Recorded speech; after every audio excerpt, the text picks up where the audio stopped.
It's been 3 months now since my wife and I left the UK and moved to Malaysia.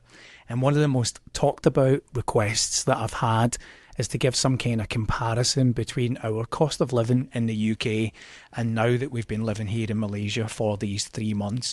So, in this video, I thought I would give you a bit of a snapshot in time, share with you what our lives were like before we left the UK in terms of what our monthly costs would be, and then also what we've spent in an average month here living in Malaysia.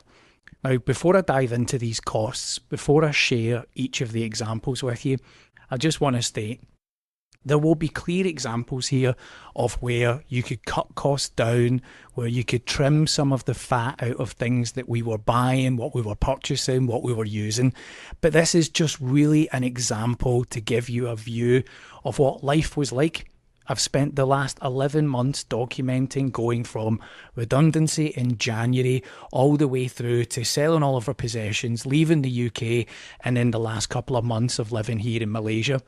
My viewers, my audience, was previously 100% UK, and over the last couple of months that started to shift slightly, so I tend to have about 70% UK viewing and about 30% here in Malaysia. So for the UK viewers, you're going to see things that are in my lists here that you'll think, oh, well, I could do without that, I could trim that back, and I completely accept that. Again, this was just a snapshot in time, what a typical month of living would look like. And for the Malaysian viewers that are following, again, you'll see costs of apartments that we've rented, you'll see shopping and eating out that we've done, using taxi services that you'll think, yeah, you could trim back on that, you could live cheaper, and I accept all of that. This is just a very high level view of what a month versus month looks like, all right? It's not exhaustive. So I just want to set that out before we start. Okay, I'm going to go through, first of all, UK costs, and then I'm going to show the KL Kuala Lumpur costs separately. So on this side of the screen, I'm going to edit in those costs and let you see them as I'm talking about them. And then once I've done that, I'm going to give you the KL costs as a comparison on this side of the screen. It's the kind of easiest way I can think to present this video whilst I'm travelling around and using a bit of a mobile setup. First and foremost, UK costs. Rent. Now, I didn't own a property in the UK. I had an apartment that I had bought with my wife in Glasgow, and when we relocated to live in England, we rented that apartment out for a period of time, and then eventually we decided to sell it. We never bought a new home when we lived in England for 13 years because we were never really sure where we wanted to have a base, so I just want to capture that. So for 13 years we rented a property, and for that, I think 10 years that we were in the one property we rented, the landlord, she was an amazing woman. She never increased the rent the entire time that we lived there. So 10 years, no rent increases. Here was the cost. It was £1,200 a month for a townhouse with a garage and a garden. Typical kind of middle England. It was in Northamptonshire, near Milton Keynes, about an hour from London. So that gives you an idea. Now, rental costs across the UK have differed. They have increased over the last few years. We looked to relocate back to Scotland at one point, and we were looking at more like £1,500 for something similar, if not closer to £2,000. The mindset would be that when you move back to Scotland, it's cheaper than living outside of London. But in reality, we had a really good deal. So £1,200. Again, I just want to capture some of this info. £1,200 for the rental of the property. Then I had a car that was leased, a Volvo XC60. I had that as a car for me to use for my business. It was not funded through the company. It wasn't a car lease, a company car lease. I didn't have a portion of my salary for it. I just had a straight up salary. The company that I worked for did not have a company car scheme.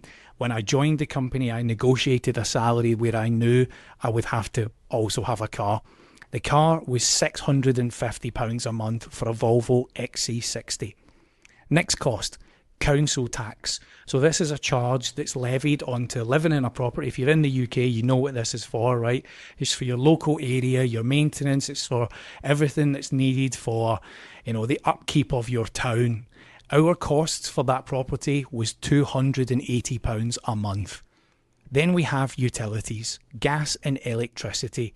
I think we were using Eon at the end, and the monthly cost was £240. Then comes home insurance. We had a contract with Sainsbury's, a monthly fee, which is to protect against break-ins and all the usual things that come with a home insurance. £40 a month. Beyond that, car insurance for myself.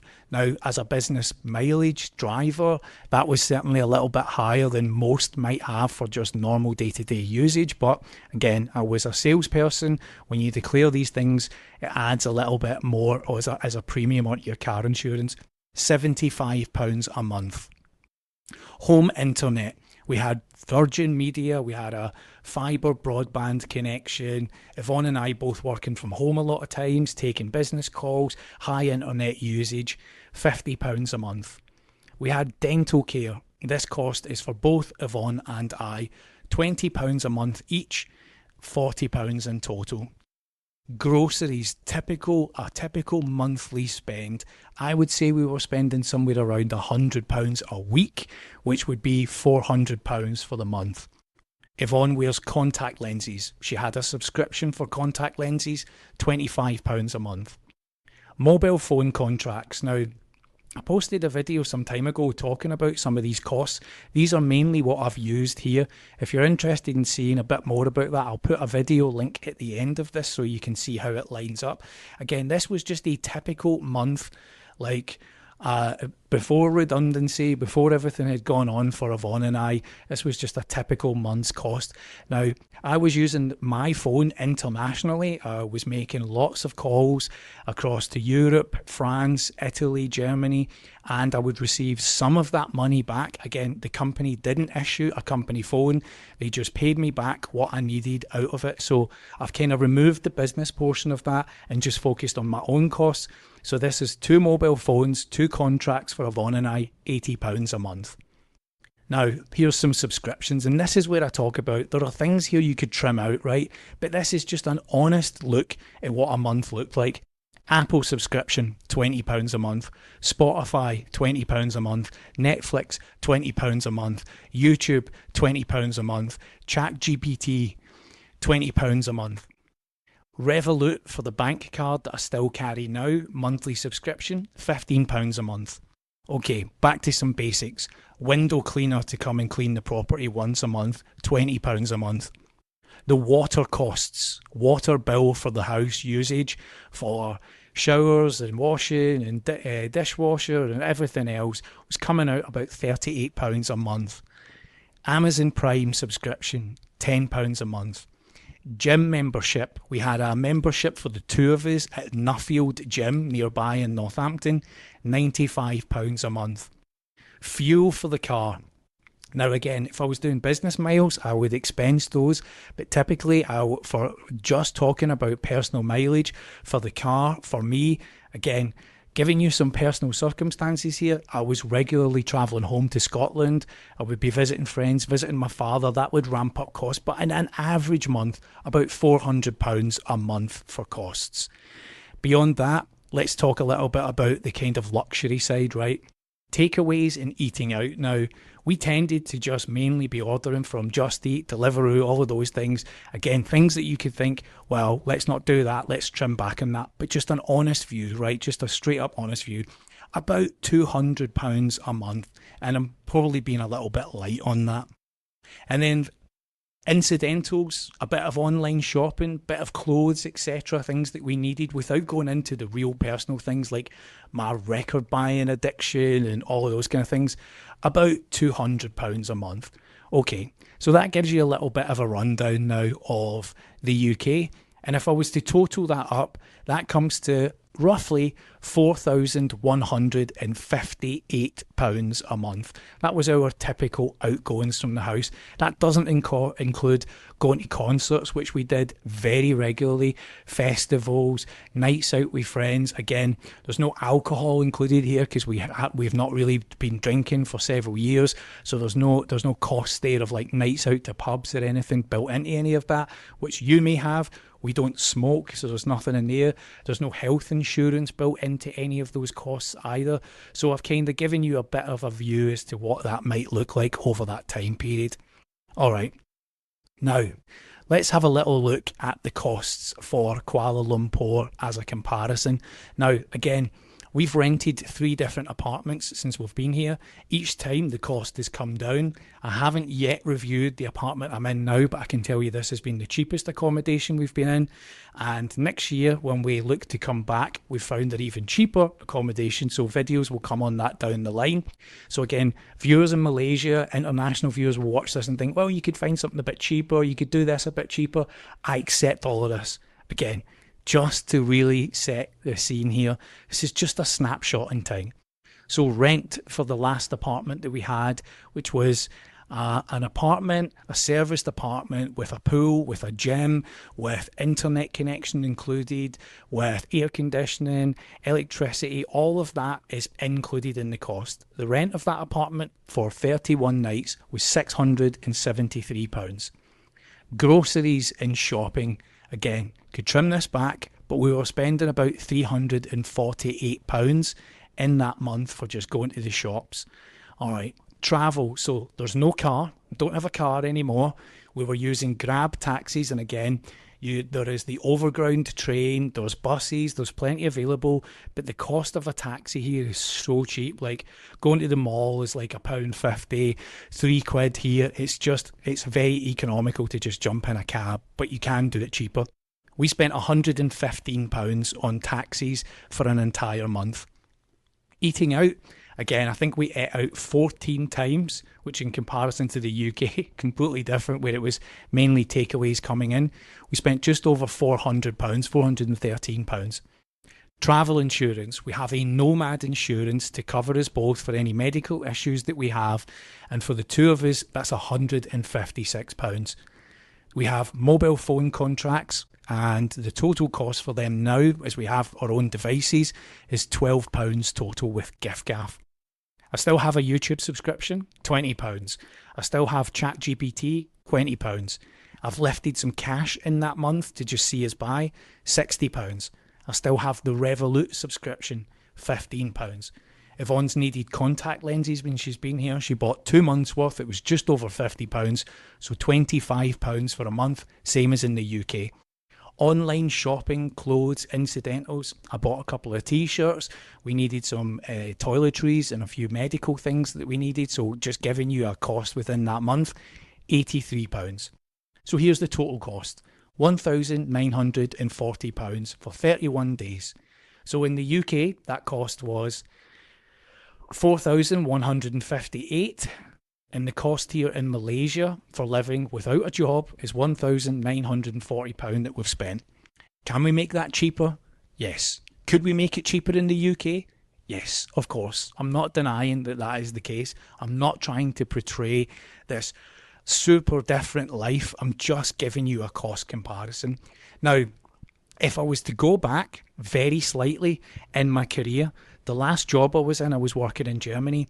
The position I had before that, to give somebody a view of like life in the UK and travelling around, I was working for a company based out of London.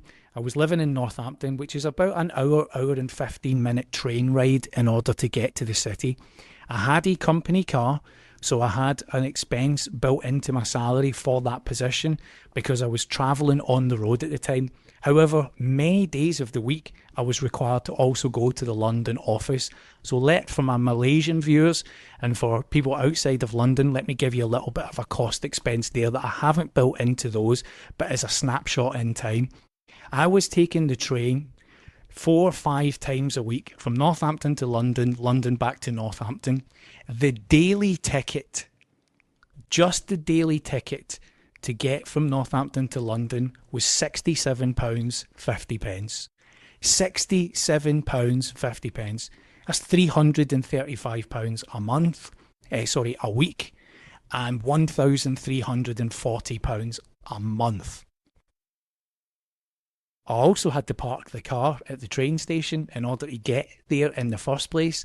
The car parking was £75 a week, or £300 a month.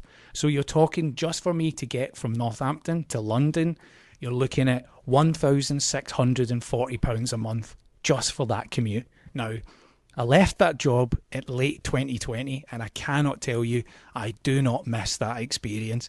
I do not miss the sharp elbows trying to get on a train where you most occasions wouldn't get a seat. On the way there, or certainly on the way back, was just a completely different world. Trying to get on that train that would go through Milton Keynes on its way to Northampton. I don't miss that in the slightest. The stress and anxiety that experience would give me. Now, in my last year there, I was able to for the company to give me a loan of money to buy a seasonal train ticket. Now, to give you an idea, I think that seasonal train ticket was £7,400 for a 1-year pass. So the company gave me the £7,400. I bought the ticket, and then the company would take that money out my wages every single month in order to repay it back.